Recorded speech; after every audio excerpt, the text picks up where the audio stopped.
مجموع الزوائد میں حضرت مولا علی شیر خدا رضی اللہ تعالیٰ عنہ کی حدیث مروی ہے۔ ایک بدو آ گیا حضور کی بارگاہ میں کچھ مانگنے کے لیے۔ مولا کائنات رضی اللہ تعالیٰ عنہ فرماتے ہیں سرکار جب کسی بات کا جواب نہ دینا چاہتے تھے تو خاموش ہو جاتے تھے، کچھ دیر خاموش رہتے تھے۔ اور حضور کا خاموش رہنا بھی ہمارے محدثین نے محفوظ کیا ہے۔ اقسام حدیث میں سے ایک حدیث ہے جسے حدیث تقریری کہا جاتا ہے۔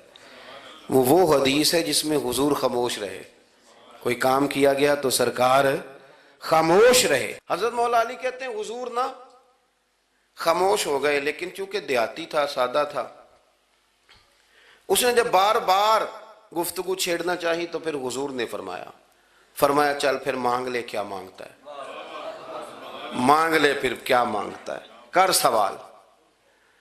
دیہاتی تھا، سادہ آدمی تھا۔ مولا کائنات فرماتے ہیں ہمیں یوں لگا کہ اب نہ یہ آخرت اپنی سوار جائے گا، جنت کا سوال کرے گا، لیکن بڑا ہی سادہ تھا۔ مانگنے پہ بھی آیا تو کیا مانگا؟ کہنے لگا یا رسول اللہ صلی اللہ علیہ وسلم میں نے سفر کرنا ہے، مجھے ایک اونٹنی عطا کر دیتے۔ حضرت سلطان باہو سے کسی نے کہا کہ بڑے لوگ مرید ہوتے ہیں، تو فرمانے لگے رب دا طالب کوئی نہیں ملیا، جو ملیا طالب زرد آؤ۔ تو بہت سارے لوگ ایسے آتے ہیں جو کامل شیخ کے پاس بھی آ کے کہتے ہیں دکان کوئی نہیں چلتی، یہ تو کسی سیٹ سے مشورہ کر لیتے، کاروبار چلانے کا آپ کو ڈھنگ بتا دیتا۔ یہ یہاں آ کے بھی آپ نے یہی سوال کیا، نہیں یہاں پہنچ کے بھی یہی سوال۔ تو نبی پاک صلی اللہ تعالیٰ علیہ وسلم سے کہنے لگا ایک اونٹ دے دیں آنے جانے کے لیے۔ حضرت علی کہتے ہیں ہمیں بڑا افسوس ہوا، یار تو آیا کہاں پہ ہے اور تو مانگ کیا رہا ہے؟ تو بارگاہ دیکھ اور اپنا سوال دیکھ، تو کہاں کھڑا ہے، کیا مانگ رہا ہے؟ حضور مسکرائے اور مسکرا کر کے فرمایا کہ اونٹ تجھے دیا، چل کچھ اور بھی مانگ لے۔ حضرت علی کہتے ہیں ہم نے کہا اب جنت مانگے گا یہ حضور سے؟ تو بڑا ہی بھولا تھا، کہنے لگا جی اگر آپ کچھ اور بھی دینا چاہتے ہیں تو اونٹ پہ ڈالنے کے لیے کجاوا بھی دے دیں۔ تو حضرت مولا علی شیر خدا فرماتے ہیں ہمیں پھر بڑا افسوس ہوا کہ یار دیکھو اتنا چانس ملا ہے پھر کھو دیا ہے۔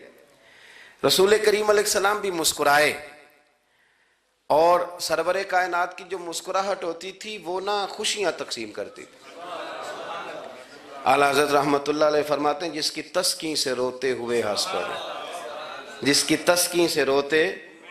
اب یہاں سوال پیدا ہوتا تھا کہ پھر اس مسکراہٹ کے لیے تو انتظار کرنا پڑتا ہوگا کہ حضور مسکرائیں تو روتے ہوئے ہنسیں۔ تو اگلا شعر بھی ہے اور جواب بھی ہے۔ فرمانے لگے جس کی تسکین سے روتے ہوئے ہنس پڑیں اس تبسم کی عادت پہ لاکھوں سلام۔ یہ تو عادت ہے حضور کی، یہ تو عادت ہے مسکراتے رہنا۔ تو حضور بھی زیر لب مسکرائے۔ تیسری دفعہ میرے کریم نے پھر فرمایا چل مانگ لے کچھ، تجھے ایک چانس اور دیتے ہیں۔ پر مولا کائنات فرماتے ہیں بڑا ہی بھولا تھا، تیسرا چانس ملا، گویا گولڈن چانس ملا، لیکن پھر بھی وہیں کا وہیں رہ گیا۔ کہنے لگا ٹھیک ہے اگر آپ کچھ اور بھی دینا چاہتے ہیں تو میرا سفر لمبا آنے جانے کا خرچہ بھی دے دے۔ اللہ اکبر۔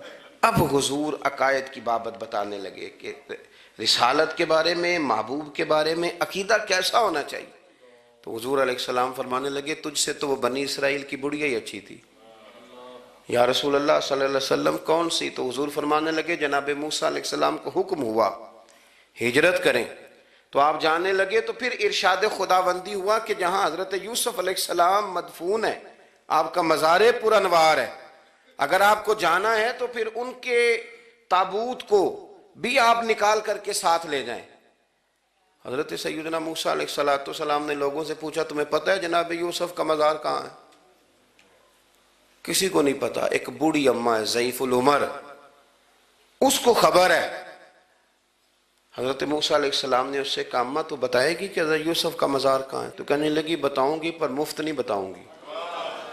یہ حضور بیان کر رہے ہیں، بتاؤں گی پر فری میں نہیں بتاؤں گی، میں نا مفت تھوڑی بتاؤں گی۔ فرمایا چل تو اپنی قیمت بتا بتانے کی۔ تو کہنے لگی میں اس شرط پہ جناب یوسف کے مزار کا پتہ بتاؤں گی کہ آپ مجھے جنت میں وہ والا گھر دیں گے جس کے پڑوسی جناب موسیٰ علیہ السلام ہوں۔ آپ کے پڑوس میں گھر چاہیے۔ تجھ سے تجھی کو مانگ کے میں نے مانگ لی ساری کائنات۔ وہ والا مکان چاہیے جس کے پڑوسی آپ ہوں۔ تو حضرت موسیٰ کلیم فرمانے لگے اماں چل جنت مانگ، تو نبیوں کے قریب مکان مانگ رہی ہے، وہ تو بڑا اونچا درجہ ہوگا، تو بڑی دور پہنچ گئی، اتنی بڑی سوسائٹی میں پلاٹ مانگ لیا، وہاں پہنچ گئی۔ تو بوڑھی کہنے لگی ٹھیک ہے، پھر اگر یہ معاملہ ہے تو پھر ختم ہو گئی بات، اگر آپ نہیں بتاتے تو جائے میں بھی نہیں پتہ بتاتی۔ یا وہ اڑ گئی، ٹھہر گئی، اور اڑی بھی کس طرح، یہ بھی میرے اللہ کی توفیق، میری طلب بھی تو تیرے کرم کا صدقہ ہے، میری طلب بھی تو تیرے کرم کا صدقہ ہے، یہ پاؤں اٹھتے نہیں بلکہ یہ اٹھائے جاتے ہیں۔ تو وہ کہنے لگی میں نہیں پھر بتاتی، آپ کسی اور سے پوچھ لیں۔ جناب موسیٰ خاموش ہوئے تو ارشاد خدا بندی ہوا کلیم اپنے پڑوس میں مکان دینے کا وعدہ آپ کر لیں اور مکان انہیں میں عطا کر دوں گا۔ تو حضور سید عالم صلی اللہ تعالیٰ علیہ وسلم نے اس بدو کی موجودگی میں تربیت فرمائی صحابہ کی، یہ چیزیں بھی حضور نے عطا فرمائی۔ لیکن جب تمہیں کہا جائے مانگو تو پھر یہ کریم رسول کا دروازہ ہے، مانگیں گے مانگے جائیں گے اور منہ مانگی پائیں گے۔ سرکار میں نہ لا ہے نہ حاجت اگر کی،